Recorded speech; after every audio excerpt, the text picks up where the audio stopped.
அல்லாஹ் அக்பர். கண்ணியத்துக்குரியவர்களே, யோசித்து பாருங்கள். உமரை மாற்றிய குர்ஆனுடைய வசனங்கள் ரலியல்லாஹு அன்ஹு, அபூபக்கரை மாற்றிய குர்ஆனுடைய வசனங்கள், ஏன் பிலாலை, அம்மாரை, யாசிரை, சுமையாவை, இன்னும் எத்துணை லட்ச சஹாபாக்களை மாற்றிய குர்ஆனுடைய வசனங்கள், அவர்களை இந்த தீனிலே நிலைப்படுத்திய குர்ஆனுடைய வசனங்கள், அல்லாஹ்வுடைய அன்பில் நிலைப்படுத்திய குர்ஆனுடைய வசனங்கள், மறுமையின் நம்பிக்கையில் நிலைப்படுத்திய குர்ஆனுடைய வசனங்கள், நரக பயத்தில் நிலைப்படுத்திய குர்ஆனுடைய வசனங்கள், சொர்க்கத்தின் ஆதரவில் அல்லாஹ்வின் பொருத்தத்தை பெறுவதில் நிலைப்படுத்திய குர்ஆனுடைய வசனங்கள் நம்முடைய வாழ்க்கையில் ஏற்படுத்திய மாற்றம் என்ன, தயக்கம் என்ன? குர்ஆனை கேட்பதில் இன்பம் கண்டவர்கள் நபித்தோழர்கள், குர்ஆனுடைய வஹீயின் பிரிவால் கவலை கொண்டவர்கள் நபித்தோழர்கள். ஆனால் ரமதானில் மட்டும்தான் நமக்கு குர்ஆன், அல்லது ஏதாவது சடங்கு சம்பிரதாயம் என்றால் தான் நன்மை வேண்டும் என்றால் குர்ஆன், கவலை நீங்க வேண்டும் என்றால் குர்ஆன், கடன் நீங்க வேண்டும் என்றால் குர்ஆன் இந்த ஒரு மந்திர புத்தகமாக அதை நாம் பயன்படுத்திக் கொண்டிருக்கிறோம். அல்லாஹ் நம்மை பாதுகாப்பானாக. ஐமன் ரலியல்லாஹு அன்ஹா, அல்லாஹ்வுடைய தூதர் ஸல்லல்லாஹு அலைஹி வஸல்லம் அவருடைய மரணத்திற்கு பிறகு அபூபக்கரும் உமரும் அவர்களும் சந்திக்கிறார்கள். சொன்னார்கள், வாருங்கள் ஐமனை நாம் சந்திப்போம். அல்லாஹ்வுடைய தூதர் இருக்கும்போது எப்படி சந்தித்தோமோ அது போன்று ஐமனை பார்ப்பதற்காக அபூபக்கரும் உமரும் செல்கிறார்கள்.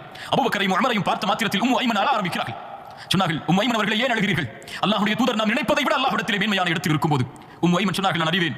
அல்லாஹ்வுடைய தூதர் ஸல்லல்லாஹு அலைஹி வஸல்லம் நாம் நினைப்பதை விட மேன்மையான இடத்தில் தான் அல்லாஹ்விடத்திலே இருக்கிறார்கள். ஆனால் நான் அழுவதன் காரணம் அல்லாஹ்வின் புறத்திலிருந்து இறங்குகின்ற வஹீ நின்று விட்டதே என்பதற்காகத்தான்.